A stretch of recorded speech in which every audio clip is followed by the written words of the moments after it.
আসসালামু আলাইকুম সম্মানিত সাংবাদিকবৃন্দ, আপনারা জানেন আগামীকাল ত্রয়োদশ জাতীয় সংসদের প্রথম অধিবেশন অনুষ্ঠিত হতে যাচ্ছে। অধিবেশনের আজকের আগের দিন অর্থাৎ এই দিনে আমাদের বিরোধী দলের সংসদীয় বৈঠক অনুষ্ঠিত হয়েছে। সংসদীয় বৈঠক শেষে আজকে আপনাদের সামনে এখন সংসদীয় বৈঠক শেষে ব্রিফ করবেন বিরোধী দলের সম্মানিত নেতা, বাংলাদেশ জামাত ইসলামীর সম্মানিত আমির, আমাদের শ্রদ্ধাভাজন জননেতা জনাব ডাক্তার শফিকুর রহমান। আজকের এই প্রোগ্রামে আরও উপস্থিত আছেন বাংলাদেশ জামাত ইসলামীর সম্মানিত নায়েবে আমির এমপি জননেতা জনাব অধ্যাপক মুজিবুর রহমান। উপস্থিত আছেন সম্মানিত নায়েবে আমির নবনির্বাচিত এমপি মজলুম জননেতা জনাব এটিএম আজহারুল ইসলাম। উপস্থিত আছেন বাংলাদেশ জামাত ইসলামের সংগ্রামী সহকারী সেক্রেটারি জেনারেল নির্বাহী পরিষদ সদস্য সিরাজগঞ্জ থেকে নির্বাচিত জননেতা জনাব মাওলানা রফিকুল ইসলাম খান এমপি। এবং আজকে উপস্থিত সম্মানিত সাংবাদিকবৃন্দ, আপনাদের সামনে এ পর্যায়ে ব্রিফ করার জন্য অনুরোধ করছি বিরোধী দলীয় নেতা নবনির্বাচিত এমপি জনাব ডাক্তার শফিকুর রহমান আমিরে জামাত। আসসালামু আলাইকুম রহমতুল্লাহ। সাংবাদিক বন্ধুগণ, আপনারা এবং আপনাদের মাধ্যমে দেশে বিদেশে অবস্থানরত বাংলাদেশি ভাই বোনদেরকে আমি সালাম এবং পবিত্র রমাদানুল করিমের শুভেচ্ছা জ্ঞাপন করছি। আমরা জানি আগামীকাল ত্রয়োদশ জাতীয় সংসদ নির্বাচনের উদ্বোধনী অনুষ্ঠান হওয়ার কথা রয়েছে।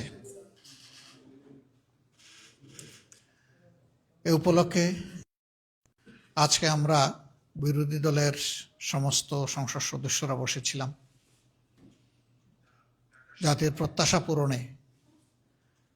বিরোধী দল হিসাবে, নির্বাচিত সংসদ সদস্য হিসাবে দেশ এবং জাতির জন্য আমাদের ভূমিকা কী হবে এবং সেই ভূমিকা তো আগামীকাল থেকেই শুরু হবে, সেই ব্যাপারেই আমরা মূলত পরামর্শের জন্য বসেছিলাম। আমরা এই আমাদের সংসদীয় দল বা জোটের এই অধিবেশনে নির্বাচিত সকল এমপি উপস্থিত ছিলেন।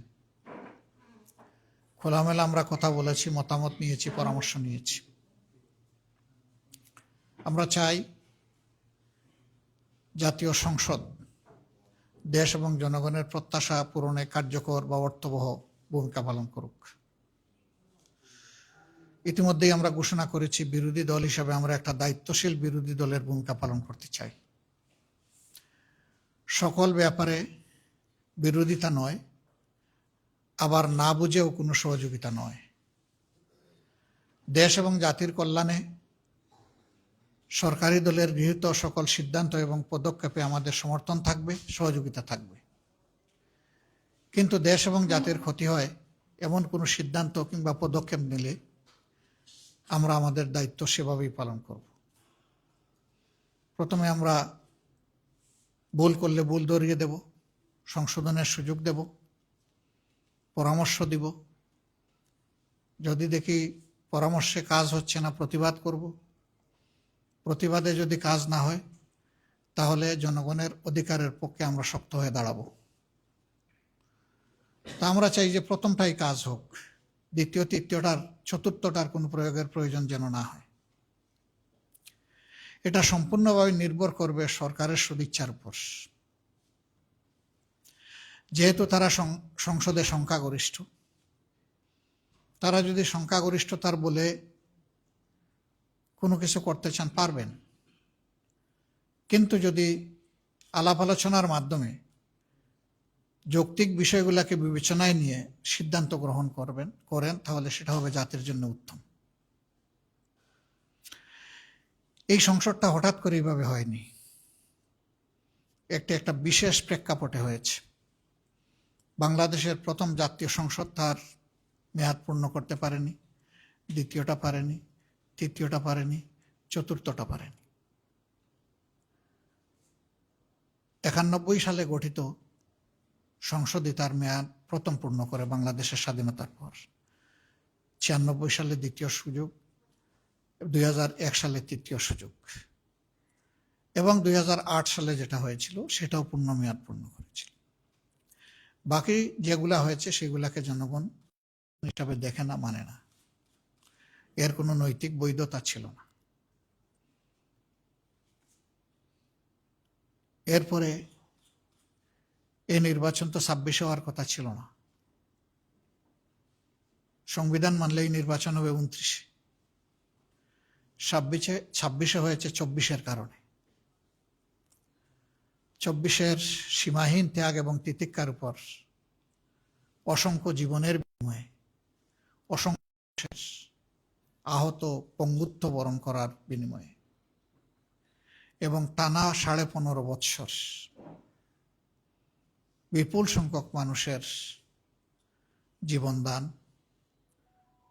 তাদের খুনের বিনিময়ে, রক্তের বিনিময়ে, আয়নাগরের বিনিময়ে, জেল জুলুমের বিনিময়ে, দেশান্তরিত হওয়ার বিনিময়ে 24 সংগঠিত হয়েছে। আমরা 47, 71, মাঝখানে 52 আছে, 90 আছে। জাতির এই টার্নিং পয়েন্টগুলোকে যেমন আমরা ধারণ করি, আমরা সিরিয়াসলি ধারণ করি 24-কে। দুইবার দেশ স্বাধীনতার মুখ দেখলেও স্বাধীন নাগরিক হিসাবে এদেশের মানুষেরা তাদের অধিকার ভোগ করতে পারেনি, বরঞ্চ দফায় দফায় স্বৈর শাসন জাতির ঘাড়ে চেপেছে, দুঃশাসনের কবলে জাতি পিষ্ট হয়েছে, দুর্নীতির কারণে জাতি সরাসরি প্রত্যেকটি নাগরিক ক্ষতিগ্রস্ত হয়েছে, মানুষ অধিকার হারা হয়েছে, সর্বক্ষেত্রে বৈষম্য প্রতিষ্ঠিত হয়েছে। এই জন্য জুলাই উই ওয়ান্ট জাস্টিস, আমরা সব ক্ষেত্রে সুবিচার চাই, বৈষম্যহীন একটি সমাজ চাই। এই সমাজ জন্যই এবার এই নির্বাচনের সাথে আরেকটা নির্বাচন হয়েছে, সংসদ নির্বাচন এবং সংস্কার নির্বাচন। যে অর্ডিন্যান্সের কারণে এই নির্বাচন, নির্বাচন একই দিনে হবে। একটা সংস্কার বিষয়ে জনগণের মতামত, গণভোট, আর একটা হচ্ছে সংসদ নির্বাচন হয়েছে। ফলাফল যেটা হয়েছে সেটা আপনারা দেখেছেন। আমরা দেশের বৃহত্তর স্বার্থে এই ফলাফল মেনে নিয়েছি, দুটা ফলাফলই মেনে নিয়েছি। একটি নির্বাচনকে আলাদা করে আরেকটি থেকে দেখার কোনো সুযোগ নেই। এই নির্বাচন দুটি একটি, বরঞ্চ প্রথম ফাংশন শুরু হবে এই নির্বাচিত সদস্যদের সংস্কার পরিষদের সদস্য হিসেবে, এবং তারও কিছু মেয়াদ উল্লেখিত আছে। এই কাজটি সম্পন্ন হওয়ার পরে অটোমেটিক্যালি তারাই আবার সংসদ সদস্য হিসাবে ফাংশন শুরু করবে। এই জন্যে ওই একই অর্ডিন্যান্সকে সম্মান করে আমরা প্রথম দিনে দুটি শপথ নিয়েছি। প্রথম শপথ হয়েছে সংস্কার পরিষদের সদস্য হিসাবে, দ্বিতীয় শপথটি হয়েছে সংসদ সদস্য হিসাবে। আমরা দুই জায়গায় শপথ নিয়েছি, দুই জায়গায় আমরা স্বাক্ষর করেছি। কিন্তু দুঃখের বিষয়, এখন পর্যন্ত সরকারি দল প্রথম শপথটি তারা নেননি। আমরা তাদের প্রতি আহ্বান জানাবো, আসুন জুলাইকে সম্মান করি। জুলাইকে সম্মান করলেই 24 থাকলেই 26 হবে, নইলে 26-এর অস্তিত্ব থাকে না। 24-কে অমান্য, অগ্রাহ্য করে পাশ কাটিয়ে 26 এই জাতির জন্য কোনো সুখবর নয়। তারা নেননি, আমরা আশা করতে চাই তারা নিয়ে এই কাজটি দ্রুত সম্পন্ন করবেন। তাহলে 24-এর এত জীবনদান, এত শাহাদাত, এত পঙ্গুত্ব, এত আহত, তার সার্থকতা পাবে। মনে রাখবেন যে এটা বাংলাদেশে যারা ভোট প্রয়োগ করেছেন তাদের 69% মানুষের পক্ষে রায় দিয়েছে। এটাকে অগ্রাহ্য করার কোনো সুযোগ নেই। আমরা এর পক্ষে ভূমিকা রেখে যাব। এবং আমরা চাইব যে 4টি বিষয়ে গণভোটে দেওয়া হয়েছিল তার সবগুলি হুবহু গ্রহণ করা হোক, বাস্তবায়ন করা হোক। আমাদের পক্ষ থেকে এই বিষয়ে সর্বাত্মক সহযোগিতা থাকবে ইনশাআল্লাহ। বাকি অধিবেশন শুরু হলে আরো যে সমস্ত বিষয় প্রসঙ্গক্রমে আসবে এই বিষয়গুলো নিয়ে আমরা আলোচনা করেছি এবং আমরা এটা স্থির করেছি যে আমরা অবশ্যই অপ্রাসঙ্গিক কোনো ভূমিকা রাখবো না, আমরা প্রাসঙ্গিক ভূমিকা রাখবো।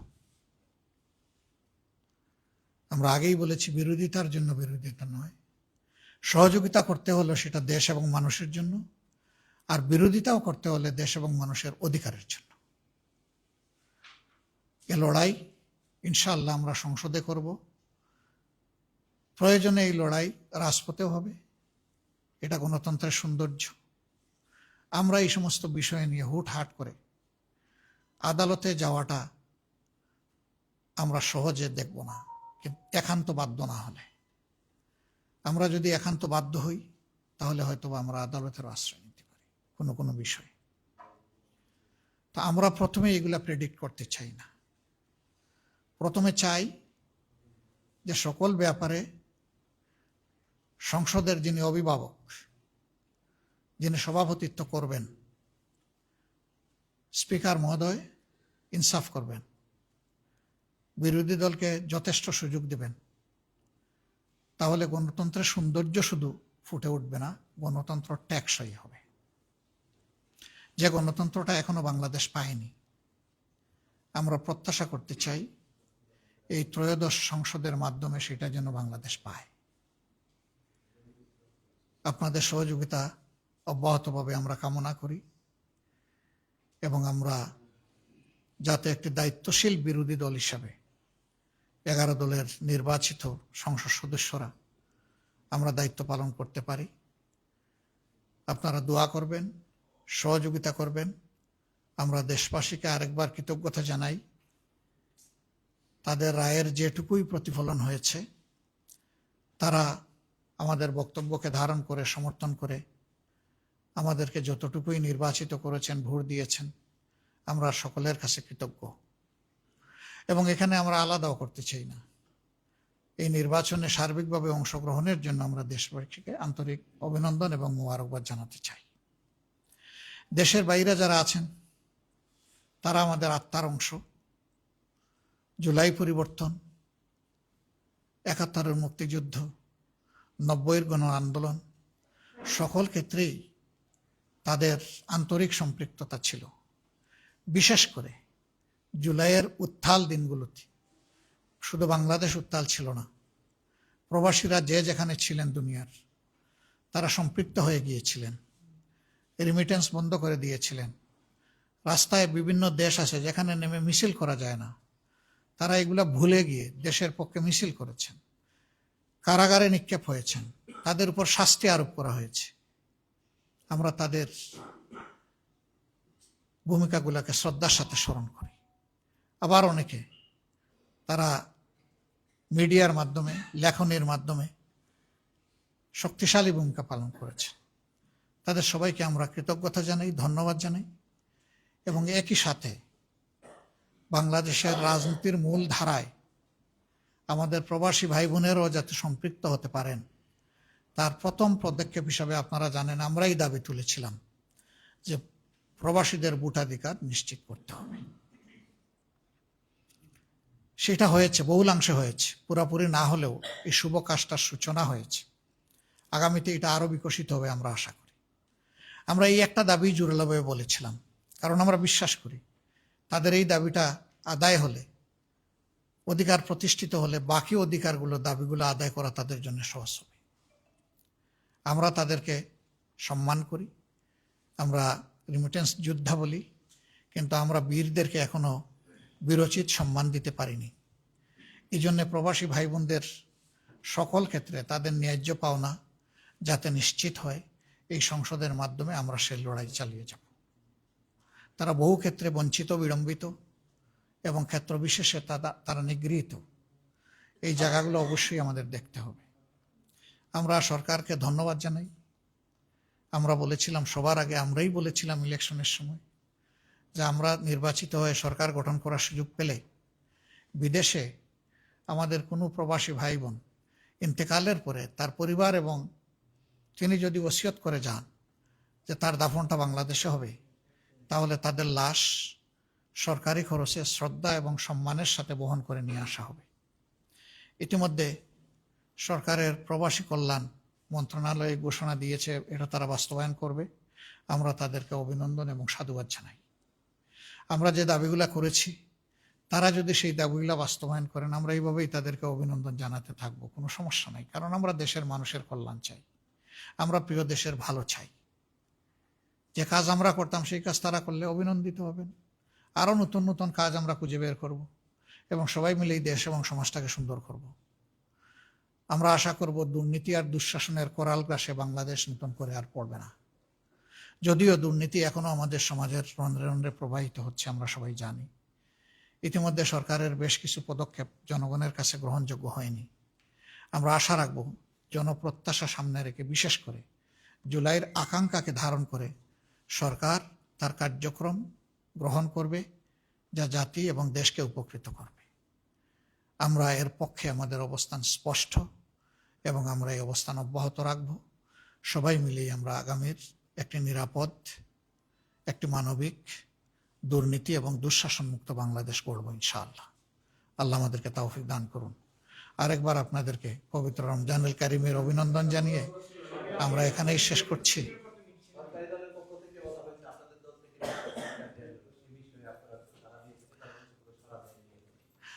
হ্যাঁ, তারা নন অফিসিয়ালি আমাদের সাথে যোগাযোগ করেছেন, কথা বলেছেন, আমরা তাদেরকে ধন্যবাদ জানাই। আমরা চাই জুলাই সংস্কারের যে প্রস্তাব, সেই প্রস্তাবটা পুরোপুরি বাস্তবায়ন হোক। এর আলোকে বিরোধী দলের যতটুকু পাওনা আমরা অতটুকু চাই, এর বেশি চাই না। ওই প্রস্তাবেই আছে যে একজন ডেপুটি স্পিকার বিরোধী দল থেকে হবেন। আমরা খণ্ডিতভাবে এটা চাচ্ছি না, আমরা চাই প্যাকেজ, আমরা চাই পিসমিল, পুরাটাই সেখানে গ্রহণ হোক, বাস্তবায়ন হোক, এবং এর ভিত্তিতে আমরা যেন আমাদের দায়িত্ব, ন্যায্য দায়িত্ব পালন করতে পারি। আপনারা দোয়া করবেন। একটাই করেন আপনি।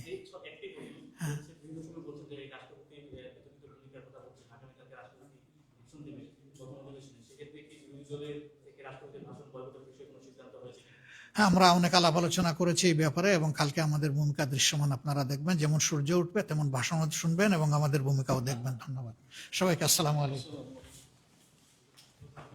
যে